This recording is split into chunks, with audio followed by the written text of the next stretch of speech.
Hello bachon, the question is reproductive isolation can occur in a number of ways, but the net effect is always the same in that option A, hybridization must take place before new species can form. It causes geographic isolation between organisms. The rate of speciation slows down. Few or no gene flow between population. देखो बच्चों, reproductive isolation का simple सा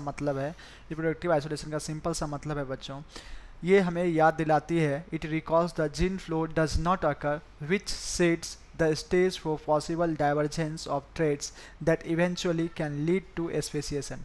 तो बच्चों, reproductive isolation का मतलब simple सा है कि जीन फ्लो जो होता है वो रुक जाना, जीन फ्लो का नहीं होना। ठीक है बच्चों, जीन फ्लो का नहीं होना between the possible divergence of trade that eventually can lead to the speciation. Reproductive isolation का सिंपल सा मतलब है बच्चों, जीन का फ्लो नहीं होना, gene flow does not occur.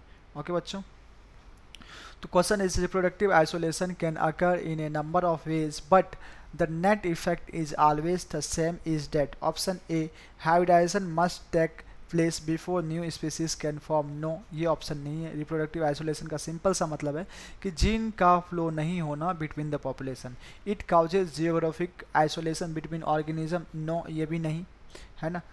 Reproductive isolation can अकर बहुत तरीके से होता है, but the net effect is always the same in that. आपको रिप्रोडक्टिव इसमें बोल रहा है कि रिप्रोडक्टिव आइसोलेशन बहुत तरीके से होता है, लेकिन आपको नेट इफेक्ट बताना है। तो rate of speciation slows down. No, ठीक है। तो नेट इफेक्ट क्या होगा बच्चों, रिप्रोडक्टिव आइसोलेशन हो जाएगा तो few or no gene flow between the population, few or no gene flow between the population, मतलब जो जीन फ्लो होगा, जो जीन का फ्लो होगा वो नहीं हो पाएगा, होगा भी तो कुछ कुछ होगा। तो बच्चों, the correct option is option D.